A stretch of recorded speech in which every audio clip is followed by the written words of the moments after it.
Hello student, Sharda Institute One में आपका स्वागत है। मैं किशोर सर आज फिर आपके लिए मोस्ट इंपोर्टेंट क्वेश्चंस आंसर का वीडियो लेके आया हूँ क्लास 10 के लिए।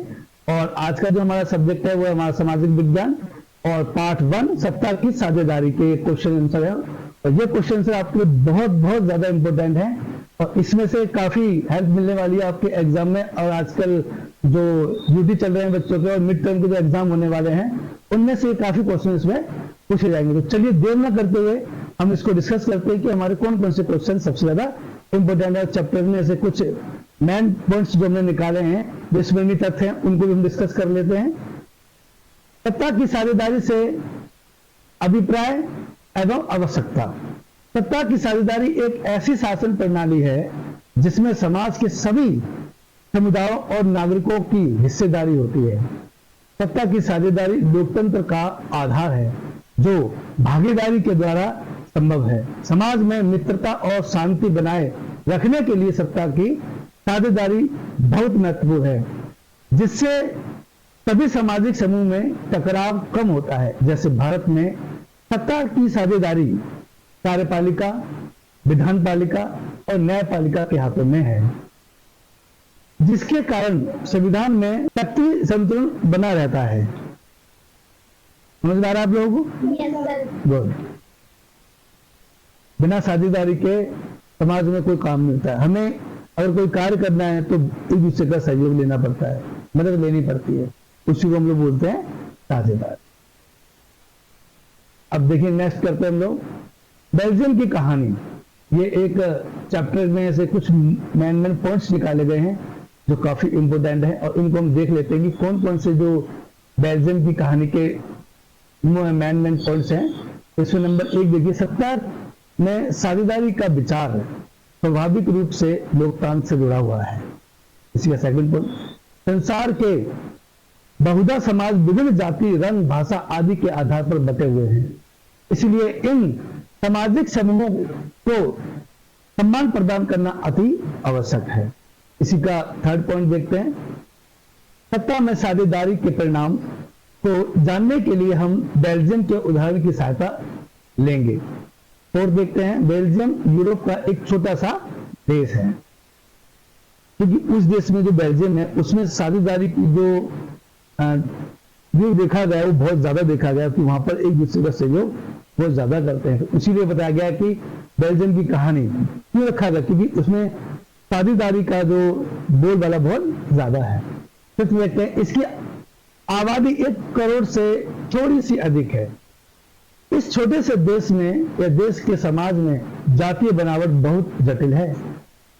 6 देखो, यहाँ की 59% आबादी फ्लेमिश क्षेत्र में रहती है और डच भाषा बोलती है। एक भाषा है, लैंग्वेज है डच, वो भाषा बोलती है। लगभग 40% आबादी बैलोनिया क्षेत्र में रहती है और फ्रेंच भाषा बोलती है। इसका 7th पॉइंट देखते हैं, राजधानी ब्रुसेल्स में 80% आबादी फ्रेंच भाषा बोलती है, जबकि 20% डच भाषा बोलते हैं। अल्पसंख्यक फ्रेंच भाषा लोग तुलनात्मक रूप से समृद्ध और ताकतवर रहे हैं। इसका 8 पॉइंट देखते हैं, बहुत बाद में जाकर यानी कि बहुत समय बाद आर्थिक विकास और शिक्षा का लाभ पाने वाले डच भाषी लोग को इस स्थिति से नाराजगी थी। इसके चलते 1950 में 1960 के दशक में फ्रेंच और डच बोलने वाले समूह के बीच तनाव बढ़ने लगा। डच भाषी लोग देश में बहुत ज्यादा संख्या में थे, बहुमत में थे, यानी ज्यादा संख्या में बोलते हैं हम उसको, परंतु राजधानी ब्रुसेल्स में अल्पमत थे, यानी कि बहुत कम संख्या में थे। श्रीलंका में बहुसंख्यकवाद क्या होता है देखिए, बहुसंख्यकवाद से अभिप्राय, बहुसंख्यकवाद अर्थात ऐसा समुदाय जो मनचाहे ढंग से देश का शासन कर सकता है और अल्पसंख्यक समुदाय की इच्छाओं को अवहेलना कर सकता है, यानी कि उनको दबा सकता है। जब किसी देश में एक जाति की जो संख्या ज्यादा होती है तो वो कमजोर जाति है अल्पसंख्यकों पर दबाव डालती है, समझ रहे ना। उसी बारे में बताया कि श्रीलंका में बहुसंख्यकवाद, जो कम संख्यकवाद के लोग थे उनको दबा के रखते थे। श्रीलंका एक द्वीपीय देश है जो भारत के दक्षिण तट से कुछ किलोमीटर की दूरी पर स्थित है। इसकी आबादी करीब 2 करोड़ है। दक्षिण एशिया के अन्य देशों की तरह श्रीलंका की आबादी में भी कोई जातीय समूह के लोग रहते, कई जाति के समूह के लोग रहते हैं। 1948 में श्रीलंका स्वतंत्र राष्ट्र बना। 1948 में भारत आजादी के बाद सिंगली समुदाय के नेताओं ने अपनी बहुसंख्या के बल पर शासन पर प्रभुत्व, इस वजह से लोकतांत्रिक रूप से निर्वाचित सरकार ने सिंगली समुदाय की प्रभुत्वता कायम करने के लिए अपनी बहुसंख्यक प्रशस्ति के तहत कई कदम उठाए, जो कि देखिए इस तरीके से श्रीलंका का नक्शा दिखाया गया, देख रहे हैं आप, इस तरीके से श्रीलंका का नक्शा है। ऊपर साइड देखिए दिखाया हमारा रफाना, देखा आपको, कोलंबो दिख रहा है आपको, लेफ्ट हैंड पे हमारा क्या लिखा है, कोलंबो। कोलंबो क्या है, श्रीलंका की राजधानी, यस। और यहाँ क्या लिखा है, यह ट्रिको माली है। और नीचे देखा है हमारा कौन सा, बटिका लोबा, हाँ बटिका लोबा लिखा हुआ है। ये श्रीलंका के कुछ मुख्य और प्रमुख जो स्टेट थे वहां के ये दिखाया गया, देखिए। और 1956 के कानून द्वारा उठाए गए कुछ कदम जो कि श्रीलंका में उठाए गए थे। सिंगली को एकमात्र राजभाषा बना दिया गया और इस प्रकार तमिल भाषा भी अपेक्षा की गई कि वो उससे कुछ मिलती जुलती भाषा थी। नंबर 2, बौद्ध धर्म को राज्य का संरक्षण मिला कि श्रीलंका में बौद्ध धर्म बहुत ज्यादा प्रचलित है। 3, विश्वविद्यालय एवं सरकारी नौकरियों में सिंगली भाषा लोगों को प्राथमिकता दी गई और वहां पर यह भाषा बोली गई और लिखी गई। नेक्स्ट पॉइंट, इन समुदायों को लगा कि संविधान एवं सरकार द्वारा बनाई गई नीतियां उनके राजनीतिक अधिकारों से वंचित कर रही है और उनके हितों को अनदेखा किया जा रहा है। श्रीलंका में लागू किए गए इस प्रकार के कानून को दो समुदाय में या के मध्य आपसी मनमुटाव को बढ़ावा दिया। परिणति श्रीलंका के गृह युद्ध के रूप में हुई। अब जब दो जातियां आपस में लड़ेंगी और एक ही देश में लड़ते हैं तो उनको गृह युद्ध बोलते हैं। जैसे इंडिया लगा लो, इंडिया में पानी का विवाद चल रहा है दिल्ली और हरियाणा का। अब ये दोनों आपस में लड़ेंगे तो घर में लड़ रहे हैं ना, देश में लड़ रहे हैं, तो इसको बोलते हैं गृह युद्ध। बेल्जियम एवं श्रीलंका के उदाहरणों के द्वारा हमने सत्ता के साझेदारी के दो भिन्न रूपों को देखा। बेल्जियम ने संविधान संशोधन के माध्यम से विभिन्न समुदायों को सत्ता में साझेदार बनाया ताकि वह होने वाले आपसी टकराहट को रोक सके। श्रीलंका में 1956 के कानून द्वारा बहुसंख्यकवाद को बढ़ावा दिया गया, जिस कारण वह तमिल और बेगानापन महसूस करने लगे और वहां गृह युद्ध छिड़ गया। इसलिए सत्ता में साझेदारी आवश्यक है। सत्ता की साझेदारी के पक्ष में निम्नलिखित तर्क दिए जा सकते हैं, क्योंकि सत्ता की साझेदारी के कारण सभी शक्तियों के बीच संतुलन बना रहता है तथा सत्ता किसी एक हाथ में ना होकर सभी को हस्तांतरित कर दी जाती है और सबको एक समान दी जाती है। भारत में शक्तियों का हस्तांतरण विधायिका, कार्यपालिका और न्यायपालिका को सौंप दी जाती है। यही देश को शासन को चलाती है। उसी प्रकार हम नेक्स्ट पॉइंट देखते हैं, सत्ता की साझेदारी से क्या अभिप्राय है, क्या होता है सत्ता की साझेदारी।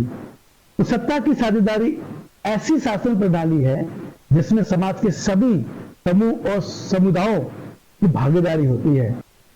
सत्ता की साझेदारी लोकतंत्र का मूल मंत्र है। लोकतांत्रिक शासन व्यवस्था में सभी नागरिकों की हिस्सेदारी होती है, जो भागीदारी के द्वारा संभव है। अगर बगैर किसी के भागीदारी ना हो तो किसी की सत्ता नहीं चल सकती है।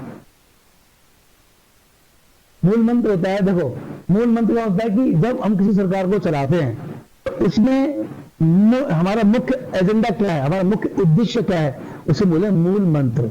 हमें मालूम दिल्ली को चलाना है तो दिल्ली चलाने का और दिल्ली में हमें विकास करना है, तो दिल्ली का विकास करने का हमारा मूल मंत्र क्या है? लोगों का आर्थिक विकास, राजनीतिक विकास, सांस्कृतिक विकास, है ना? ये होता है हमारा मूल मंत्र। मतलब किसी चीज का हमारा मुख्य उद्देश्य क्या है, उसे मूल मंत्र बोलते हैं। Is that clear? गुड। सत्ता में साझेदारी का स्वरूप क्या है, बताइए। नंबर 1, सत्ता का ऊर्ध्वाधर वितरण। सरकार के विभिन्न स्तरों में मध्य सत्ता का वितरण केंद्र सरकार, राज्य सरकार और स्थानीय सरकार। केंद्र सरकार पूरे देश को चलाती है, राज्य सरकार एक स्टेट को चलाती है, जैसे दिल्ली, पंजाब, हरियाणा, इनको चलाएगी, और स्थानीय शासन निकाय यानी जो हमारे इलाकों में होते वो होता है। हाँ। नंबर 2, सत्ता का क्षितिज वितरण। सरकार के विभिन्न अंगों के मध्य सत्ता का वितरण दिया जाता है, जैसे कि विधानपालिका, कार्यपालिका और न्यायपालिका, इनको दे दिया जाता है। थर्ड पॉइंट देखिए, विभिन्न सामाजिक समूहों मसलन भाषीय और धार्मिक समूहों के बीच सत्ता का वितरण, जैसे बेल्जियम में सामुदायिक सरकार है, वहां पर भी छोटी छोटी सरकार, जैसे हमारे इंडिया में एमएलए हो गया, निगम पार्षद हो गए, इनको एक सत्ता में बांट दिया जाता है। और जो एमएलए निगम पार्षद होते हैं इनको एरिया बांट देते हैं, जैसे अमन विहार, सुल्तानपुरी, ऐसे एरिया दिए जाते हैं।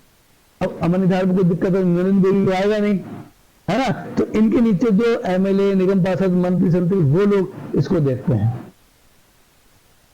चलिए नेक्स्ट देखते हैं। विभिन्न सामाजिक समुदाय, विभिन्न सामाजिक समूह, दबाव समूहों एवं राजनीतिक दलों के मध्य सत्ता का वितरण। अब नेक्स्ट आता है इसमें पॉइंट हमारा, क्षितिज वितरण क्या होता है? शासन के विभिन्न अंगों का एक ही स्तर पर रहकर अपनी शक्तियों का प्रयोग करना क्षितिज वितरण कहलाता है, ताकि किसी भी अंग से या किसी भी अंग के पास असीमित शक्ति ना हो। यह व्यवस्था शक्ति संतुलन को निश्चित करती है, यानी कि उसको निश्चित करती है कि हमारे पास ये शक्तियां होनी चाहिए। इसी का एक दो पॉइंट दे रखे हैं, उनको डिस्कस कर लेते हैं। विधायिका, कानून का निर्माण करना। विधायिका क्या काम होता है? कानून का निर्माण करना। लोकतंत्र, लोकसभा, राज्यसभा और राष्ट्रपति द्वारा इनका कानून का निर्माण किया जाता है। कार्यपालिका, कानून का क्रियान्वयन करना। जो कानून बना दिए, विधायिका ने कानून बनाया, अब उसको कार्यान्वयन करना, यानी कि उसको कार्य में लगाना, उसको लागू करना। प्रधानमंत्री और मंत्री परिषद और नौकरशाह द्वारा इनको क्रियान्वित किया जाता है, यानी उसको चलाया जाता है। उसी के बाद हमारा जो थर्ड पॉइंट है वो हमारा न्यायपालिका, कानून की व्याख्या। सर्वोच्च न्यायालय, मुख्य न्यायालय और अन्य जिला एवं सत्र न्यायालय इसके अधीन आते हैं। सत्ता में साझेदारी की आवश्यकता। युक्ति परख तर्क। नंबर 1 पॉइंट है हमारा, विभिन्न सामाजिक समूहों के मध्य आपसी टकराव को कम करती है। नंबर 2, राजनीतिक व्यवस्था को स्थायित्व प्रदान करती है। नंबर सेकंड पॉइंट देखते हैं, नैतिक तर्क। सत्ता में साझेदारी लोकतंत्र की आत्मा, सरकार को वैधता प्रदान करता है। इसमें जो सबसे इंपोर्टेंट पॉइंट्स है वो है सत्ता की साझेदारी और ऊर्ध्वाधर वितरण। किसी भी देश को चलाने व उस पर शासन करने के लिए ऊर्ध्वाधर वितरण महत्वपूर्ण है। अगर ऊर्ध्वाधर का मतलब होता है सीधे तौर पर, सीधा। अगर वह देश लोकतांत्रिक है, ऊर्ध्वाधर वितरण को सरकार के 3 अंगों में विभाजित किया जाता है, जो कि इस प्रकार है। नंबर 1, केंद्र सरकार देश के लिए। नंबर 2, राज्य या प्रांतीय सरकार राज्यों के लिए, ठीक है। और तीसरा है स्थानीय स्वशासन, ग्राम पंचायत, ब्लॉक समिति, जिला परिषद आदि, जो कि छोटे तौर पर होते हैं। That clear? Yes, sir. अब हमारा जो मेन पार्ट है वो है ये सारांश। ये पूरे चैप्टर का सारांश दिया गया, सार दिया गया है। इनमें से पूरे चैप्टर में से आपके मेन जो पॉइंट्स हैं वो यहाँ पर बताए गए हैं, समझाए गए हैं।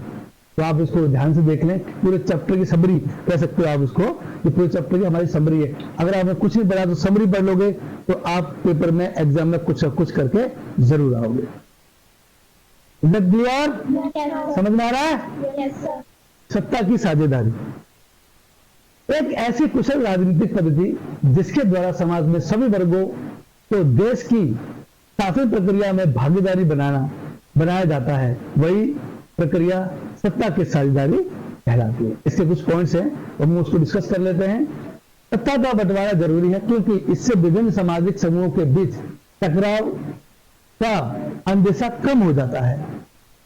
नंबर सेकंड, दूसरा पॉइंट देखते हैं। उन देशों में भी साझेदारी की आवश्यकता पड़ती है जहां कोई सामाजिक विभाजन भी ना होकर देश के विधायिका, कार्यपालिका और न्यायपालिका को मिलकर चलाना पड़ता है। नहीं तो संवैधानिक गतिरोध कहीं भी पैदा हो सकते हैं। केवल यही नहीं, केंद्र, प्रांतीय, स्थानीय सरकारों का भी सत्ता की साझेदारी के नियम पर चलाना पड़ता है, अन्यथा लोकतंत्र सिद्धांतों को ठेस पहुंच सकती है। इसलिए सत्ता में, सरकार में साझेदारी का होना बहुत जरूरी है। अब साझेदारी का मतलब वो ये कि हम किसी भी कार्य को अलग अलग पद्धतियों में बांट देते हैं। जैसे मुझे एक स्टेट चलाना है, जैसे यूपी चलाना है, तो यूपी में मैं क्या करूंगा, मंत्री करूंगा, मंत्री के बाद निगम पार्षद, एमएलए वगैरह अपॉइंट करूंगा। तो इन सभी के साझेदारी के आधार पर, इन सभी की साझेदारी से ही देश को चलाया जा सकता है, राज्य को चलाया जा सकता है। चलिए नेक्स्ट पॉइंट देखते हैं। जिन देशों में क्षेत्रीय भाषा और जातीय आधार पर विभाजन हो, वहां पर सत्ता की सांवरे का और भी, या संवरने का कह सकते हैं हम लोग, और भी महत्व बढ़ जाता है। दावा नहीं का रूप लेकर देश के सारे तने बने को जलाकर राख कर सकती है। मतलब कहने का है, अगर साझेदारी में कभी कोई विघ्न पड़ जाए, कोई मुसीबत आ जाए, ठीक है, और लोगों के मन में एक देश भावना उत्पन्न हो जाए, तो देश की सत्ता बर्बाद हो जाएगी। इसलिए हमेशा हमें एक दूसरे के सहयोग से ही कार्य करना चाहिए। नेक्स्ट देखते हैं। सामाजिक टकराव आगे बढ़कर अक्सर हिंसा और राजनीतिक अस्थिरता का रूप ले सकते हैं या ले लेता है। इसलिए सत्ता में हिंसा दे देना राजनीतिक व्यवस्था के स्वामित्व के लिए अच्छा है। ऐसे कुछ पॉइंट्स और हैं, ये हमारे पूरे चैप्टर के निचोड़ है, और ये जो चैप्टर काफी इंपॉर्टेंट भी है, तो आप इन सभी पॉइंट्स को अच्छे से एक बार पढ़ लें और इसको नोट भी कर लें। लोकतंत्र का मतलब ही होता है कि जो लोग इस शासन व्यवस्था में या इस शासन व्यवस्था के अंतर्गत हैं, उनके बीच सत्ता को बांटा जाए, और इसलिए वैध सरकार वही है जिसमें अपनी भागीदारी के माध्यम से सभी समूह शासन व्यवस्था से जुड़ते हैं। इसी का नेक्स्ट पॉइंट देखो। लोकतंत्र का एक बुनियादी सिद्धांत है कि जनता की सारी राजनीतिक शक्ति का स्रोत है। इसमें लोग स्वशासन की जो संस्था के माध्यम से अपना शासन चलाते हैं। इसी का नेक्स्ट पॉइंट देखो। शासन के विभिन्न अंग हैं, जैसे विधायिका, कार्यपालिका और न्यायपालिका के बीच सत्ता का बंटवारा रहता है। क्यों समझ रहे हो?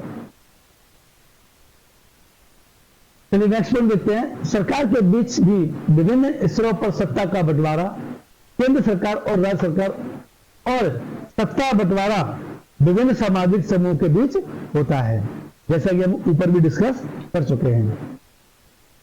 बेल्जियम के समाज की जातीय बनावट। बेल्जियम यूरोप का एक छोटा सा देश है जिसकी आबादी हरियाणा से भी आते हैं, हरियाणा से भी आते हैं।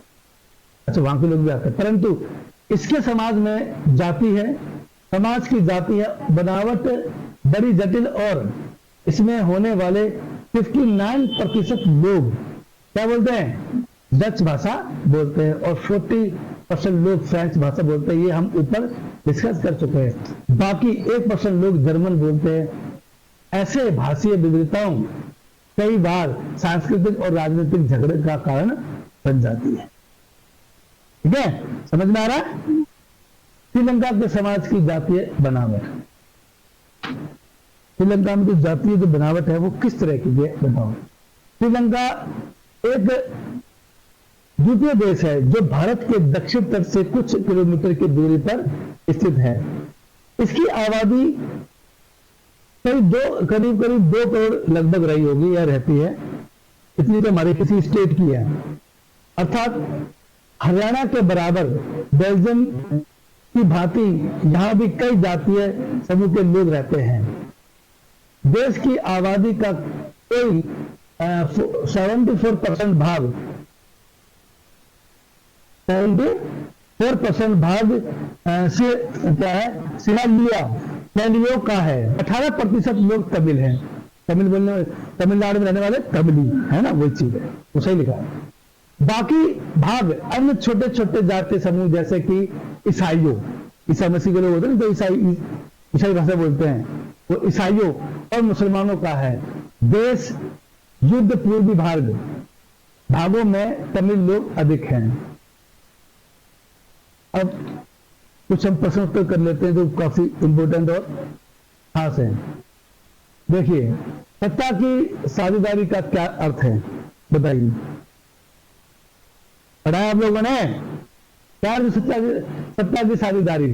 तो उसका उत्तर देखो मैंने नीचे दिया गया। सत्ता की साझेदारी का अर्थ है कि एक ऐसी कुशल राजनीतिक पद्धति जिसके द्वारा समाज के सभी वर्गों को देश की शासन प्रणाली या प्रक्रिया में भागीदारी बनाया जाता है, इसे सत्ता की साझेदारी।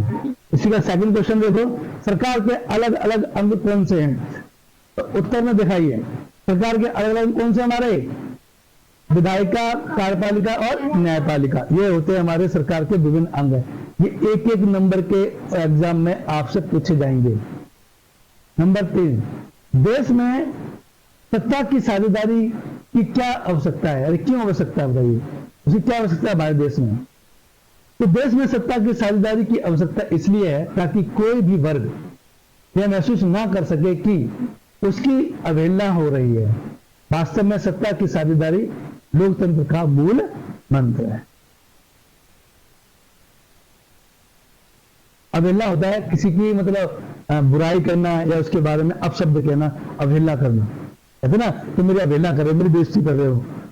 संकटवाद का क्या अर्थ है, ये हम ऊपर पढ़ चुके हैं, पर हमने विस्तार से पढ़ चुके हैं। अब हमारे छोटे छोटे अंग उसमें आएगा, एक मार्क्स में आ रहा है।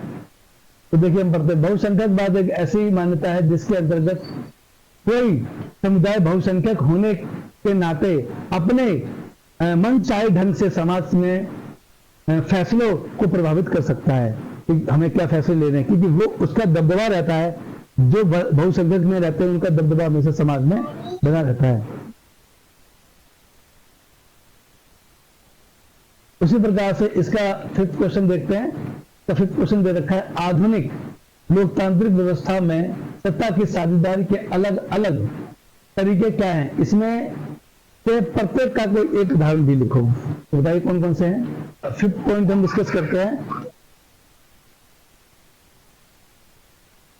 सत्ता की साझेदारी या बंटवारे से विभिन्न तरीके। आधुनिक लोकतांत्रिक व्यवस्था में सत्ता की साझेदारी के अलग अलग तरीके निम्नलिखित हैं जो इस प्रकार है। नंबर 1, सत्ता के बंटवारे का पहला रूप हमें सरकार के 3 अंग विधायिका, कार्यपालिका और न्यायपालिका में सत्ता के बंटवारे से मिलता है।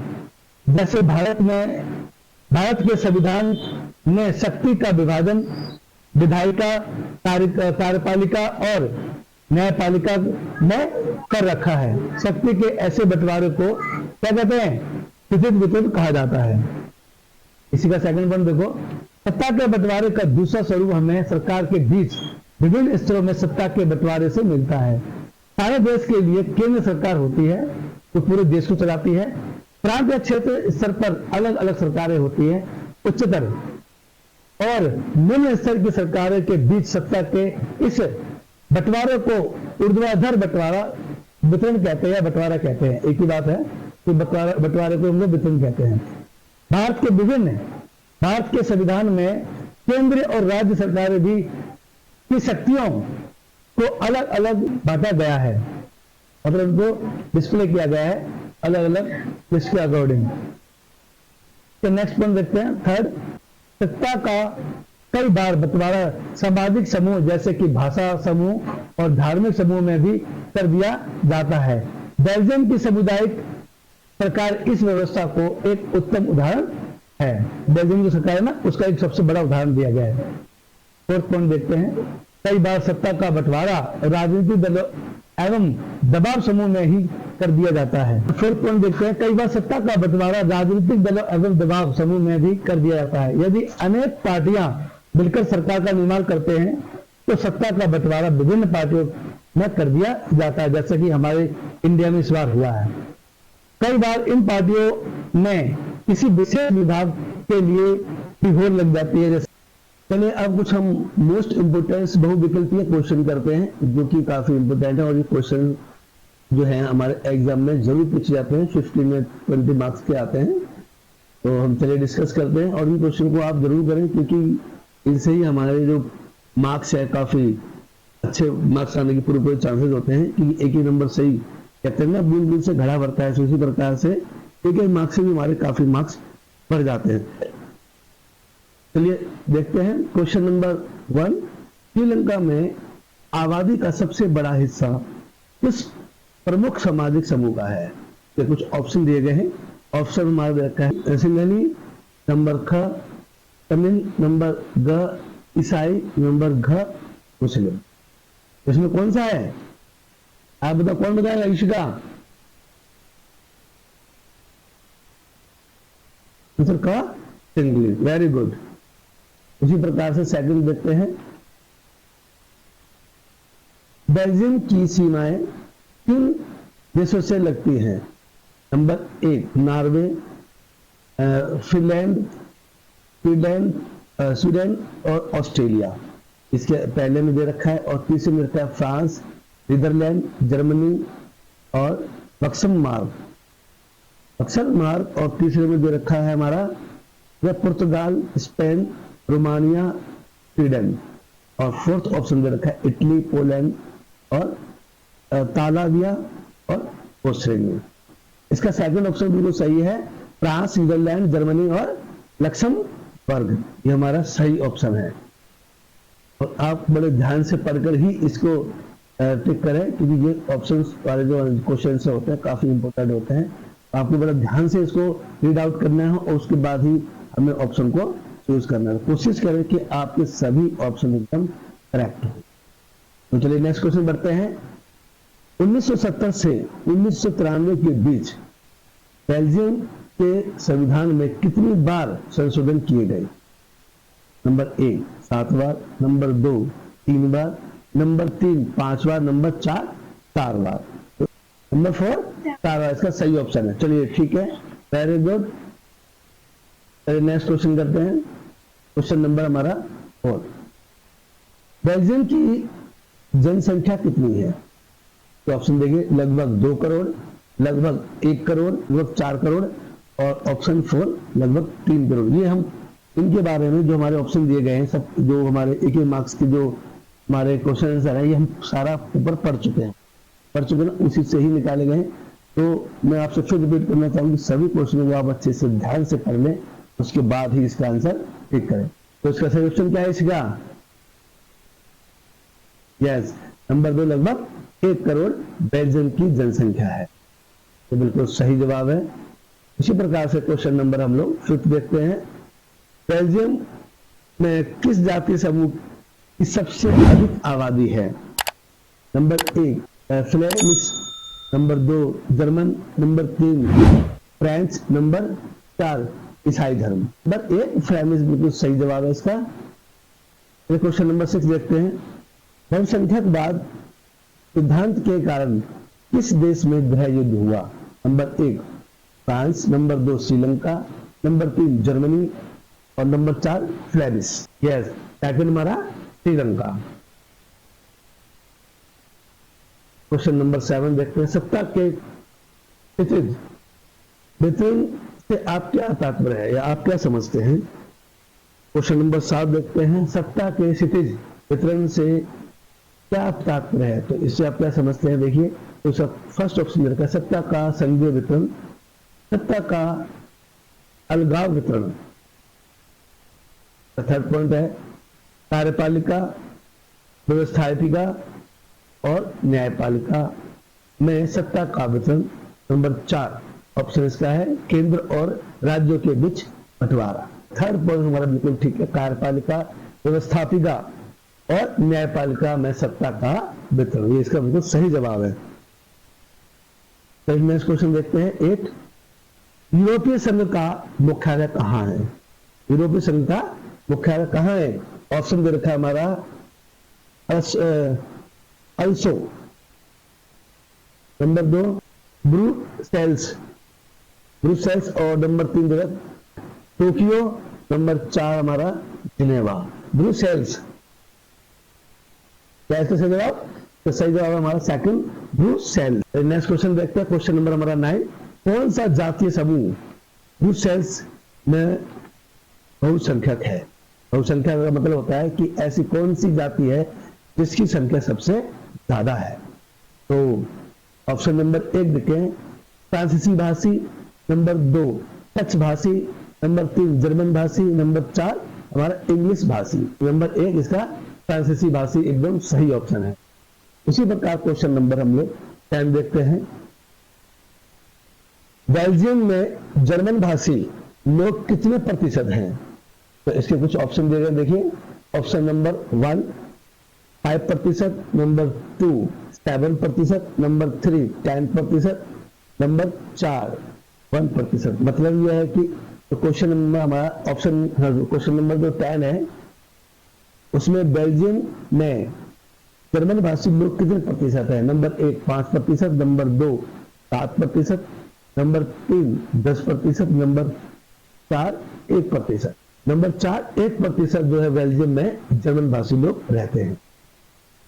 इसी प्रकार से हम लोग नेक्स्ट क्वेश्चन देखते हैं 11। निम्न में से कौन सी भाषा को सन 1956 में श्रीलंका में राज्य भाषा या राजभाषा का दर्जा दिया गया? तो ऑप्शन हमारा 1 देखा है सिंगली, नंबर 2 हिंदी, नंबर 3 तमिली, नंबर 4 अरबी भाषा। तो इसमें सही जवाब क्या है यह बताइए हमारे। क्या नाम है आपका? नंदिनी, नंदिनी बताइए। यस, नंबर 1 सिंगली बिल्कुल सही जवाब है। यही भाषा थी जो 1956 में श्रीलंका में राजभाषा का दर्जा दिया गया इस भाषा को। क्वेश्चन नंबर 12 देखते हैं। बेल्जियम में सामुदायिक सरकार का चुनाव निम्न में से कौन करता है? ऑप्शन नंबर 1 देश के नागरिक, नंबर 2 सामुदायिक नेता, नंबर 3 एक ही भाषा बोलने वाले लोग, नंबर 4 बेल्जियम के नेता। इसका ऑप्शन नंबर 3 बिल्कुल सही जवाब है। एक ही भाषा बोलने वाले लोग ही सामुदायिक सरकार का चुनाव करते हैं। चलिए नेक्स्ट देखते हैं हम लोग। नेक्स्ट क्वेश्चन हमारा 13। बेल्जियम में फ्रांसीसी भाषा बोलने वाले लोग का प्रतिशत क्या है? 50, 40, थर्ड ऑप्शन 30 या फोर्थ ऑप्शन 30। 40% लोग फ्रांसीसी भाषा बोलते हैं बेल्जियम, सही जवाब है। अब हमारे जो एक नंबर वाले जो क्वेश्चन आंसर हैं हम वो स्टार्ट करेंगे। इस तरह के क्वेश्चन भी आपसे एग्जाम में काफी पूछे जाते हैं, तो आप इनको अच्छे से अपनी तैयारी कर लें। और मैं अपने सभी स्टूडेंट से बार बार हर वीडियो में ये बात कहता हूं कि आप जब क्वेश्चन लिखें उसको ब्लैक पेन से लिखें, और अंडरलाइन जो करते हैं हम लोग अपने जो हेडलाइंस लिखते हैं उन हेडलाइंस को आप अंडरलाइन करें और ब्लैक पेन से लिखें। जो एक्सप्लेनेशन करते हो, आप एक्सप्लेन करते हो किसी भी क्वेश्चन का आंसर, उसको आप हमेशा ब्लू पेन से लिखें। आपकी राइटिंग नीट एंड क्लीन, साफ हो, सुंदर हो, खुला खुला लिखें, अच्छा लिखें। इससे क्या है कि आपके जो मार्क्स हैं काफी अच्छे मिलने के पूरे चांसेस होते हैं। कटिंग कोशिश करें कि जो आपके आंसर में जो कई बार गलती हो जाती है आंसर देते समय, उनमें कटिंग हो जाती है, तो कटिंग ना करें, एक लाइन से इसको ड्रॉ कर दें, ज्यादा उसको रफ ना करें। तो चलिए हम अगले क्वेश्चन पे डिस्कस करते हैं। एक अंक वाले प्रश्न। प्रश्न नंबर 1। 1970 और 1973 के बीच बेल्जियम के संविधान में कितनी बार संशोधन किए गए? का सही जवाब है 4 बार। कितनी बार किए गए? 4 बार किए गए। तो चलिए नेक्स्ट क्वेश्चन देखते हैं। Question number 2। श्रीलंका में सिंगली समुदाय की प्रभुत्ता कायम करने के लिए किस प्रकार की सरकार का गठन किया गया? तो इसका सही जवाब है बहुसंख्यकवाद, सरकार, ऐसी लोग जो संख्या में सबसे ज्यादा थे उसे हम बहुसंख्यकवाद कहते हैं, और उन्हीं के द्वारा ही सभी समुदाय की प्रभुत्ता कायम की गई थी। इसी का क्वेश्चन नंबर हम नेक्स्ट देखते हैं। बेल्जियम में किस जाति समूह की आबादी सबसे अधिक है? उसमें डच जो जाति है उसकी आबादी सबसे ज्यादा है। इसको जिसकी आबादी ज्यादा होती है उसको हम लोग क्या बोलते हैं? बहुसंख्यकवाद। आपको समझ में आया सबको? Yes sir. तो काफी इंपोर्टेंट है, आप इसको अच्छे से रिवाइज कर लेना और उसके नोट्स बना लेना, क्योंकि ये चीजें बार बार आपको रिपीट करनी पड़ेगी। नोट कर लेना या वीडियो से आप इसको आप नोट डाउन कर सकते हो, इसको या रिवाइज कर सकते हो। चलिए क्वेश्चन नंबर 4 देखते हैं। श्रीलंका में सबसे अधिक संख्या किस सामाजिक समूह की है? इसका सही उत्तर है हमारा सिंगली। सिंगली समाज सबसे ज्यादा श्रीलंका में पाया जाता है। क्वेश्चन नंबर नेक्स्ट देखते हैं। क्वेश्चन नंबर 5, बेल्जियम में मुख्य रूप से कौन सी 2 भाषाएं बोली जाती हैं? तो इसको कौन बताएगा? हम पीछे पढ़ चुके हैं। इसी का आप बताओ, बेल्जियम की मुख्य रूप से कौन कौन सी भाषाएं बोली जाती है? 2 बतानी है आपको। Yes, very good. ये 2 भाषाएं हैं, डच और फ्रेंच भाषा बेल्जियम में सबसे ज्यादा बोली जाने वाली भाषाएं। उसी प्रकार से नेक्स्ट क्वेश्चन देखते हैं। यूरोपीय संघ का मुख्यालय कहां स्थित है? ब्रुसेल्स में स्थित है। Very good. तो आप लोग पढ़ने लग गए हो, तो चीटिंग करके बता रहे हो आप लोग? चलो कोई बात नहीं, पढ़ने लग गए हो, मुझे ऐसा लग रहा है। अच्छी बात है, अगर आप पढ़ रहे हो तो इसके आपके पास होने के चांसेस ज्यादा रहते हैं एग्जाम में, और अच्छे मार्क्स भी ला सकते हो। तो चलिए नेक्स्ट क्वेश्चन देखते हैं। क्वेश्चन नंबर 7, बेल्जियम में कौन सा अल्पसंख्यक वर्ग अमीर और शक्ति संपन्न है? ऐसा कौन सा वर्ग है जो कि काफी अमीर है और शक्ति से संपन्न है, और वो है अल्पसंख्यक? अल्पसंख्यक वो होते हैं जिनकी संख्या कम होती है। French, very good. फ्रेंच जो वर्ग है वो बेल्जियम में सबसे कम है, बट ये काफी अमीर और शक्ति से संपन्न है। चलिए नेक्स्ट क्वेश्चन देखते हैं। क्वेश्चन नंबर हमारा 8, बहुसंख्यकवाद के कारण कौन सा देश लंबे समय तक गृह युद्ध की आग में झुलसता रहा? ऐसा कौन सा जो देश है जो गृह युद्ध के कारण काफी उसने दिक्कतें और परेशानियां झेली और इस आग में झुलसता रहा? कौन सा है? कौन बताएगा? सुमन बताएंगी? यस, श्रीलंका एक ऐसा देश है जो गृह युद्ध की आग में झुलसता रहा और लंबे समय तक झुलसता रहा। काफी प्रॉब्लम्स, काफी दिक्कतें उन्होंने सामना की इस समस्या से। तो चलिए नेक्स्ट क्वेश्चन करते हैं हम लोग। क्वेश्चन हमारा है 9, सत्ता की साझेदारी किस चीज से सर्वाधिक सहायक है? सर्वाधिक नहीं, यहाँ पे सर्वाधिक होना चाहिए, सहायक है। तो उसका सही उत्तर है संघर्ष को रोकने में। तो किसमें सहायक है ये? संघर्ष को रोकने। तो आप इसको यहाँ सर्वाधिक लिखा है, सर्वाधिक होगा, इसको आप सही कर लें, क्योंकि हिंदी में जो टाइप करने में काफी प्रॉब्लम्स आती हैं, तो एक आध मिस्टेक तो हो जाती है। तो मैं जो बता रहा हूं कि आप उसको ध्यान रखें, ये सर्वाधिक नहीं है, सर्वाधिक है, तो इसको आप सही कर लें। चलिए क्वेश्चन नंबर 10 देखते हैं। बेल्जियम में सामुदायिक सरकार का चुनाव किसके द्वारा किया जाता है? तो इसका सही उत्तर है भाषा के आधार पर डच, फ्रेंच और जर्मन बोलने वाले लोग के द्वारा ही सामुदायिक सरकार का चुनाव किया जाता है। क्वेश्चन नंबर 11, श्रीलंका में सिंगली भाषा लोगों का संबंध किस धर्म से है?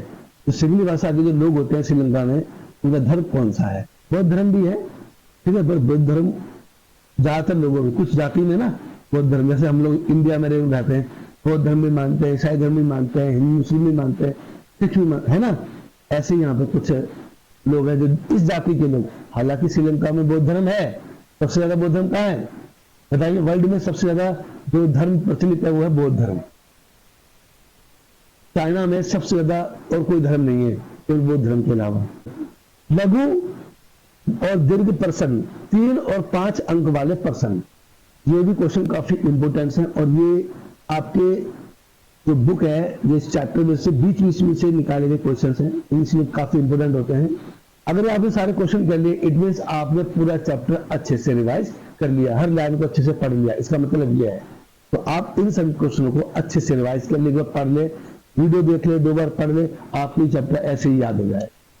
तो चलिए हम डिस्कस करते हैं। क्वेश्चन नंबर 1, सत्ता की साझेदारी के विभिन्न रूपों का उल्लेख कीजिए। सत्ता की साझेदारी, इसके रूप कौन कौन से हैं उनका उल्लेख करना है। तो पॉइंट नंबर 1, सत्ता का स्थितिज वितरण विधायिका, कार्यपालिका और न्यायपालिका के द्वारा इसका तो उल्लेख किया जाता है। नंबर 2, सत्ता का ऊर्ध्वाधर वितरण केंद्र सरकार, प्रांतीय सरकार और स्थानीय सरकारों द्वारा। क्वेश्चन नंबर 2 देखते हैं, बेल्जियम के समाज में विभिन्न भाषीय लोगों के बीच तनाव क्यों होता है, इसका क्या कारण है। तो इसमें जो मुख्य कारण है, बेल्जियम के लोगों में भाषी लोगों के बीच में किस तरह तनाव होता है, तो इसका सबसे पहला जो पॉइंट है वो है बहुसंख्यक डच की अवहेलना करना। जो बहुसंख्यक लोग हैं वो डच भाषा बोलते हैं और लोग इसकी अवहेलना करते हैं, निंदा करते हैं। तो सबसे ज्यादा तनाव का कारण ये है जो हमारा पहला। उसी प्रकार से सेकंड देखते हैं हम लोग, अल्पसंख्यक फ्रेंच का अधिक ताकतवर और समृद्ध होना। थर्ड पॉइंट है, आर्थिक विकास और शिक्षा का लाभ एक खास समुदाय तक सीमित रहता है, मतलब हर किसी को शिक्षा का अधिकार नहीं मिलता है। तो कुछ खास जाति के लोग हैं, कुछ जो खास लोग हैं उनको ही इस तो शिक्षा का लाभ प्राप्त होता है, बाकी सब लोग अनपढ़ रहते हैं, उनको शिक्षा का लाभ से वंचित रहते हैं। तो इसी का पॉइंट नंबर 4 देखते हैं, राजनीतिक सत्ता एक सामुदायिक विशेष में केंद्रित रहती है। तो मतलब ज्यादातर लोगों में नहीं, खास करके मुख्य जो सत्ता है वो विशेष लोगों में ही केंद्रित रहती है, उसका ज्यादा विस्तृत रूप नहीं होता है।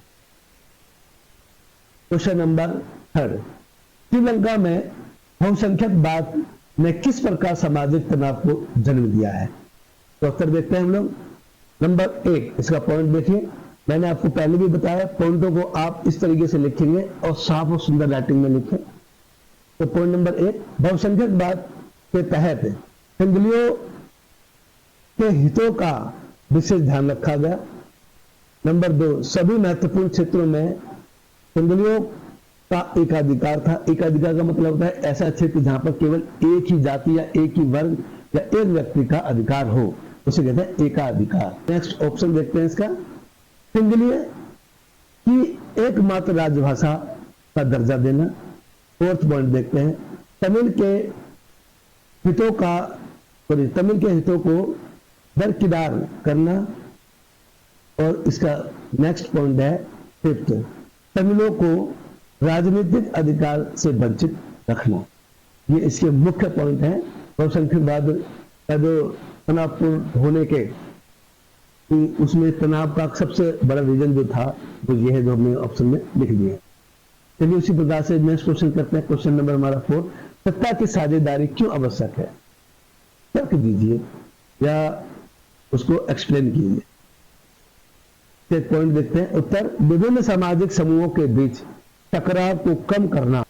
सेकंड पॉइंट देखते हैं, यह लोकतांत्रिक मूल्यों के अनुकूल है। नंबर 3, यह राजनीतिक अस्थिरता को कम करता है। नंबर 4, सत्ता में अधिक से अधिक लोगों को भागीदारी बनाता है। इसी प्रकार से क्वेश्चन नंबर 5 देखते हैं, सामाजिक विविधताओं वाले शासन में सत्ता का बंटवारा किस प्रकार किया जाता है। तो देखिए इसका उत्तर देखते हैं। ऑप्शन हमारा 1 है, विभिन्न सामाजिक समूहों जैसे भाषीय और धार्मिक समूह के बीच सत्ता का विभाजन। सेकंड पॉइंट, सामाजिक रूप से पिछड़े हुए लोगों और महिलाओं को विधायिका में हिस्सेदारी देना। नंबर 3, अल्पसंख्यक समुदायों को आरक्षण देना। और नंबर 4, अत्यंत पिछड़े हुए वर्गों के लिए अलग से सरकारी नीतियां बनाना। चलिए क्वेश्चन नंबर नेक्स्ट देखते हैं, श्रीलंका में पास हुए 1950 के कानून के अनुसार सिंगली लोगों के वर्चस्व के 3 प्रावधान लिखे, कौन कौन से थे। जो 1950 में सिंगली लोगों के वर्चस्व में जो प्रावधान किए गए थे, तो उसमें ऑप्शन में रखा है हमारा, सिंगली भाषा की श्रीलंका की राजकीय भाषा घोषित किया गया।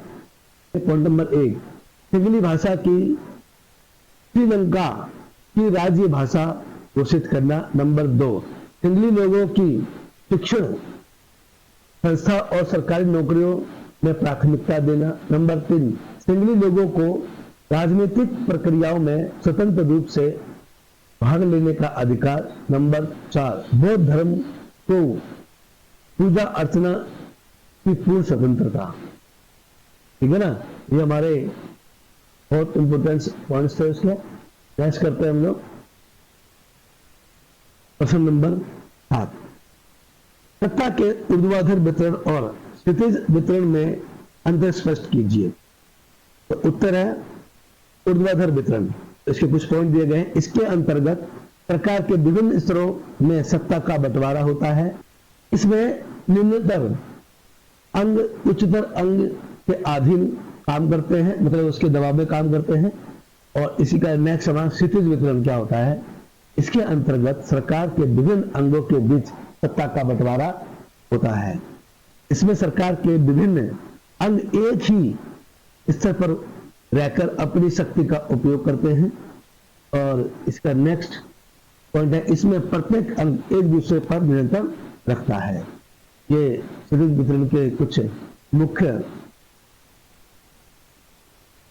पॉइंट थे। अब चलिए नेक्स्ट क्वेश्चन करते हैं। क्वेश्चन नंबर 8, श्रीलंका में बहुसंख्यकवाद तथा इसके प्रभावों का वर्णन करें। श्रीलंका में बहुसंख्यकवाद पहला पॉइंट कर लेते हैं, फिर इसके प्रभाव पर व्याख्या करेंगे। और ये आपके 5 नंबर के क्वेश्चन होंगे, ध्यान रखना।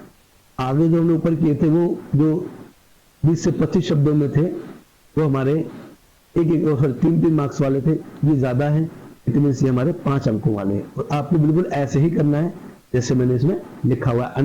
इसकी हेडिंग लिखनी है, उसको अंडरलाइन किया, मैंने अंडरलाइन नहीं किया तो आप इसको अंडरलाइन करेंगे।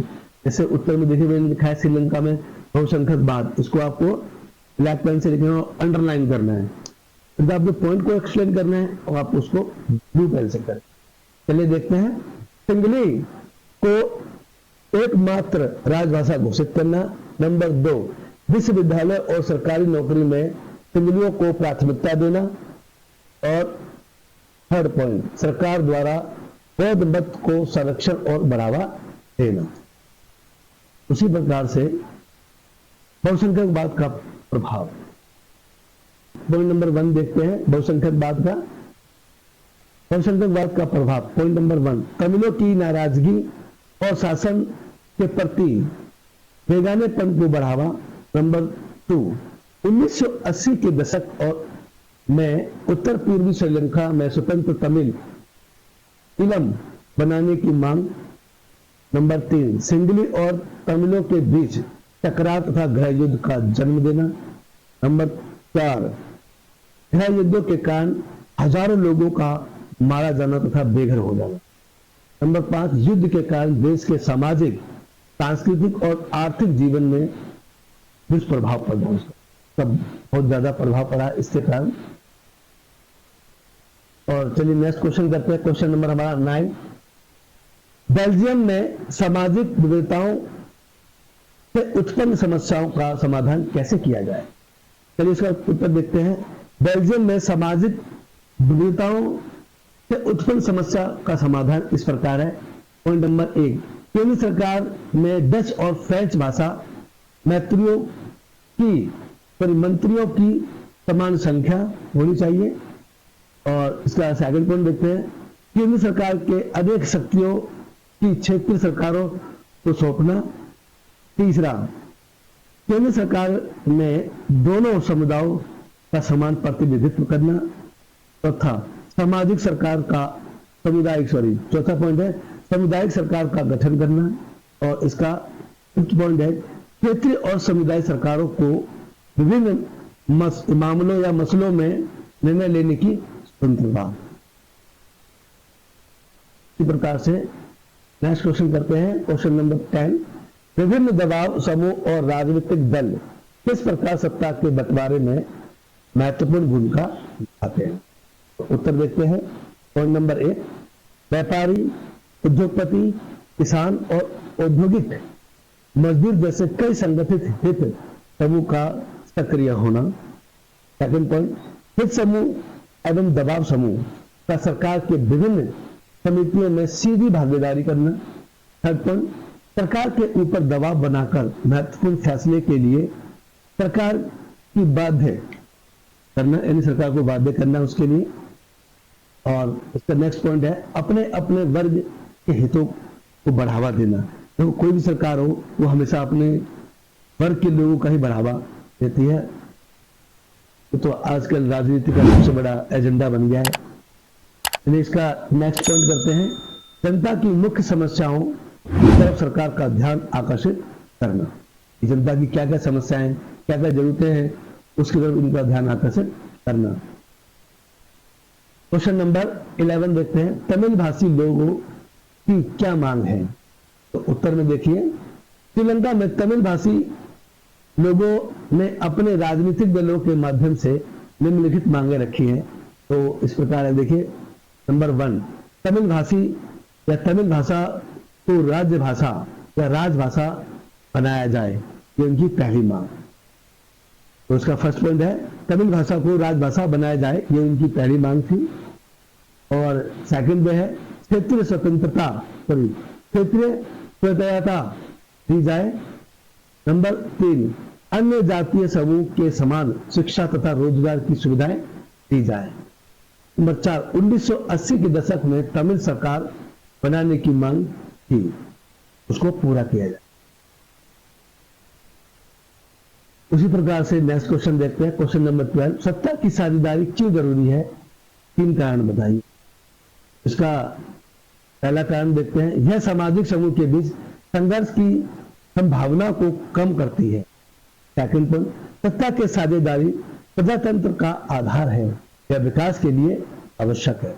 उसी प्रकार थर्ड पॉइंट देखते हैं, तो तीसरा कारण है श्रीलंका में सत्ता बहुसंख्यक संगलियों के पास थी, जिससे अल्पसंख्यक तमिल का उनको बुरा लगा और पूरे देश गृह युद्ध में फंस गया।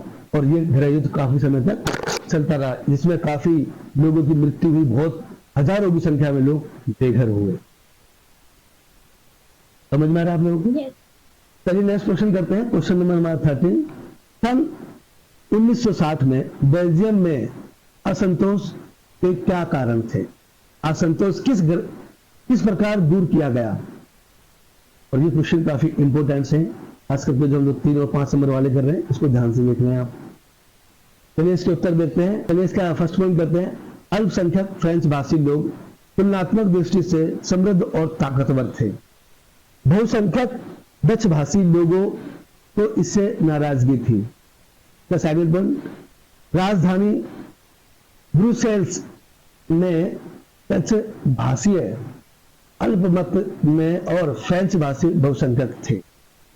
और इसका थर्ड पॉइंट देखते हैं, क्षेत्रीय अंतरों और सांस्कृतिक विविधताओं को स्वीकार कर टकराव का सामना किया गया। उसी प्रकार से नेक्स्ट क्वेश्चन करते हैं 14, आधुनिक लोकतंत्र में सत्ता की साझेदारी के 4 रूपों का वर्णन कीजिए। उत्तर, फर्स्ट पॉइंट, सत्ता की साझेदारी सरकार के विभिन्न अंगों के बीच होती है। नंबर 2, सरकार के विभिन्न स्तरों पर सत्ता की साझेदारी होती है। नंबर 3, सत्ता की साझेदारी विभिन्न सामाजिक समूहों के बीच होती है। नंबर 4, सत्ता की साझेदारी राजनीतिक दलों, दबाव समूह एवं सामाजिक आंदोलनों द्वारा होती है। नेक्स्ट क्वेश्चन देखते हैं, क्वेश्चन नंबर हमारा है 15, सत्ता के क्षितिज वितरण 3 उदाहरण देकर समझाइए। उत्तर, फर्स्ट, शासन के विभिन्न अंगों, विधायकों। चलिए इसका फर्स्ट पॉइंट करते हैं, शासन के विभिन्न अंगों, विधायिका, कार्यपालिका एवं न्यायपालिका के बीच सत्ता का बंटवारा क्षितिज वितरण कहलाता है। सेकंड पॉइंट देखते हैं, सभी लोगों के बीच शक्ति का विभाजन होता है ताकि कोई भी सत्ता का असीमित उपयोग ना कर सके। थर्ड पॉइंट देखते हैं, हर अंग एक दूसरे पर अंकुश रखता है, इस प्रकार सभी के बीच शक्ति संतुलन बना रहता है। नेक्स्ट क्वेश्चन देखते हैं, क्वेश्चन नंबर 16, ऊर्ध्वाधर वेतन को समझाइए, ये ऊर्ध्वाधर वेतन क्या होता है। उत्तर देखते हैं। फर्स्ट पॉइंट, उच्चतर और निम्नतर, उच्चतर और निम्नतर सरकारों के बीच सत्ता का बंटवारा ऊर्ध्वाधर वेतन कहलाता है। इसका सेकंड पॉइंट देखते हैं, केंद्र और राज्य सरकारों के बीच शक्तियों का विभाजन, इसका एक अच्छा उदाहरण है। और पॉइंट हमारा थर्ड, राज्य सरकारों के बीच के स्तर की सरकारों के लिए भी ऐसी ही व्यवस्था है। नगर पालिका और पंचायतें ऐसी एक ही इकाई है, इसके द्वारा इनका कार्यान्वित किया जाता है। चलिए नेक्स्ट क्वेश्चन देखते हैं। और जो हमारा नेक्स्ट क्वेश्चन है 17, श्रीलंका में बहुसंख्यक वाद तथा इसके प्रभावों का वर्णन कीजिए। 1956 में कानून बनाकर तमिलों को अपेक्षित कर ही सिंगली को भाषा, राज्य भाषा घोषित कर दिया, जिससे, चलिए इसका फर्स्ट पॉइंट देखते हैं। 1956 में कानून बनाकर तमिलों को अपेक्षित कर सिंगली को राजभाषा घोषित कर दिया, जिससे तमिल वर्ग असंतुष्ट हो गए थे। उसी प्रकार से इसका सेकंड पॉइंट देखते हैं। विश्वविद्यालय और सरकारी नौकरियों में सिंगलियों को प्राथमिकता दी गई, जिससे तमिल नाराज हो गए। और थर्ड पॉइंट देखते हैं इसका, सरकार द्वारा बौद्ध मत को संरक्षण और बढ़ावा दिया गया, इससे भी तमिल समुदाय असंतुष्ट हो गया, जिससे श्रीलंका में गृह युद्ध का जन्म हुआ और यह गृह युद्ध काफी बड़ा रूप धारण कर लिया। चलिए नेक्स्ट क्वेश्चन करते हैं। क्वेश्चन नंबर हमारा 18, बेल्जियम में सामाजिक विविधताओं से उत्पन्न समस्याओं का समाधान कैसे किया गया। बेल्जियम में जो सामाजिक विविधताएं थी, उससे होने वाली समस्याओं का समाधान किस प्रकार किया गया, उसको हम देखते हैं। चलिए क्वेश्चन नंबर हमारा है 18 और इसका आंसर देखते हैं। पॉइंट नंबर 1, सरकार में व्याप्त विविधताओं को स्वीकार किया गया और संविधान में 4 संशोधन किए गए। नेक्स्ट पॉइंट, केंद्र सरकार में डच और फ्रेंच भाषीय मंत्रियों की संख्या समान होगी। नंबर 3, राज्य सरकार केंद्र, पॉइंट नंबर 3 करते हैं, राज्य सरकारें केंद्र सरकारों के अधीन नहीं रहेंगी। नंबर 4, सामुदायिक सरकार का निर्माण एक ही भाषा बोलने वाले लोग करेंगे, इससे सभी के बीच संतुलन स्थापित होगा।